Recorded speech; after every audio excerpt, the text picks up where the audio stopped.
Assalamualaikum warahmatullahi wabarakatuh. Nama saya Yasmin Aryati Mumtazah dari kelompok 4 alienasi. Pada kesempatan kali ini saya akan membahas materi tentang manajemen aksi. Manajemen aksi berasal dari dua kata, yakni manajemen yang memiliki makna pengelolaan potensi atau isi dalam suatu wadah atau komunitas. Sedangkan aksi berasal dari kata action yang berarti gerak. Gerakan adalah berpindahnya energi, volume, tempat, dan waktu dari kondisi. Kemudian, aksi jika dikaitkan dengan organisasi adalah segala pikiran dan perbuatan yang mengarah pada capaian tujuan perjuangan tertentu. Nah, jadi apa sebenarnya manajemen aksi? Manajemen aksi adalah suatu cara yang digunakan untuk mengatur suatu masa aksi agar tetap terkoordinir dan sesuai dengan rencana atau sesuai dengan target awal, sehingga mencapai hasil yang diinginkan. Aksi umumnya dilatar belakangi oleh matinya jalur penyampaian aspirasi atau terputusnya metode dialog. Nah, dalam kondisi sekarang, pemerintahan yang korup, para legislator ini tidak berperan sebagaimana mestinya, sehingga rakyat langsung mengambil jalan pintas dalam bentuk aksi. Aksi dilakukan dalam rangka untuk beropini atau mencari dukungan publik. Perlu adanya peran dari diri seseorang untuk bisa mengawal agar manajemen aksi ini dapat berjalan dengan baik. Perangkat apa sih yang harus ada di dalam manajemen aksi?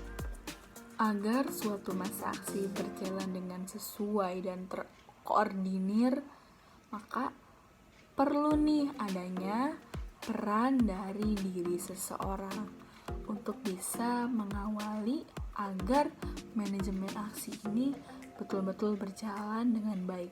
Apa aja sih perangkat yang harus ada di dalam manajemen aksi? Yang pertama ada koor lapangan atau korlap. Tugasnya apa? Tugasnya untuk memantau kerja ketika aksi diselenggarakan. Dinlap, orang yang memandu jalannya aksi seperti halnya MC. Humas, bertugas melaporkan terkait aksi dan yang bertanggung jawab mengirim surat ke aparat bahwa akan diadakannya sebuah aksi. Badan pelopor, tugasnya apa? Tugasnya memantau keamanan pada masa aksi. Media propaganda berupa pamflet dan panji seperti bendera-bendera. Selain itu ada macam-macam aksi. Yang pertama ada massa ideologis.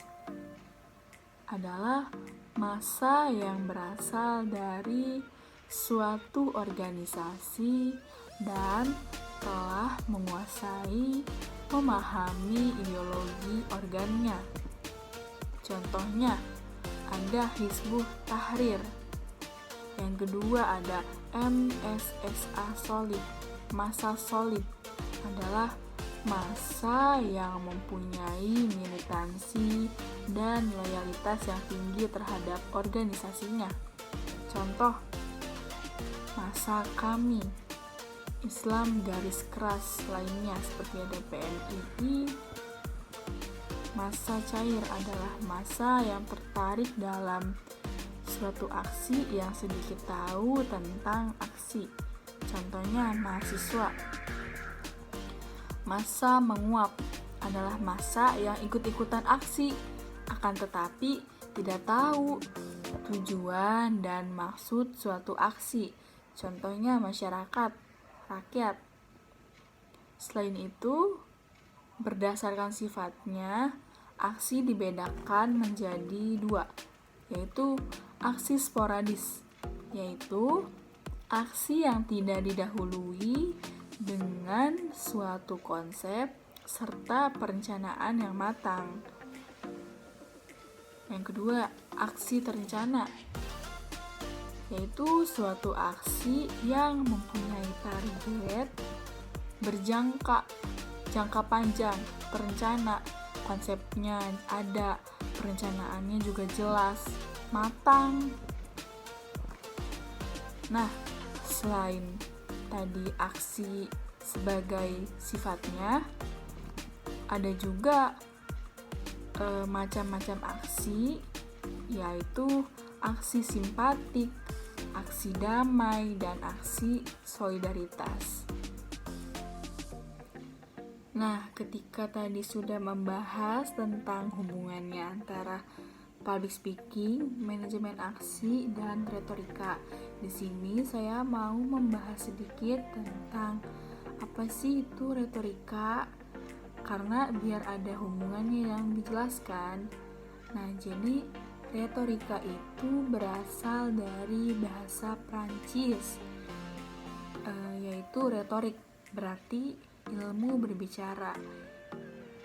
Nah, dalam perkembangannya ini, seni berbicara di depan umum. Seni bicara ini dimiliki secara alami atau melalui proses latihan terlebih dahulu.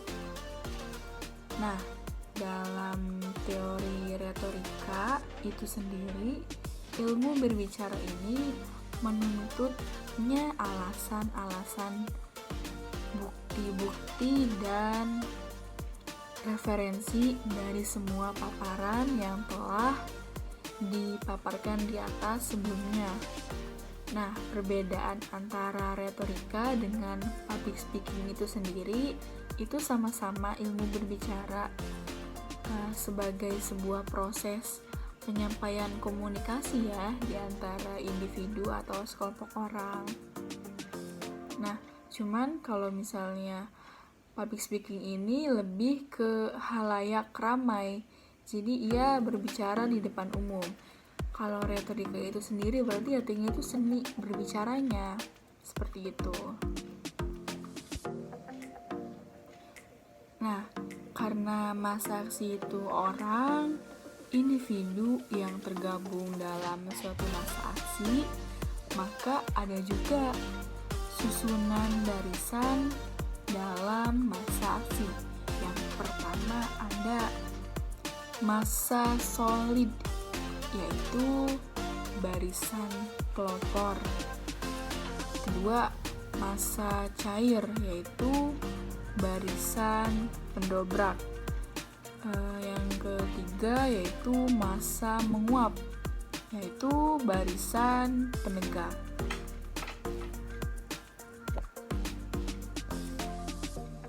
Jadi kesimpulan mengenai manajemen aksi adalah manajemen aksi ini sangat diperlukan untuk mengontrol lapangan ketika aksi agar berjalan dengan efektif dan efisien.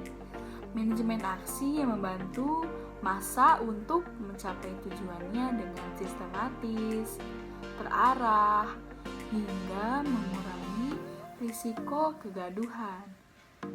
Manajemen aksi ini berkaitan pula dengan public speaking, juga retorika, di mana untuk mencapai manajemen yang baik diperlukan public speaking dan retorika merupakan penunjang yang utama.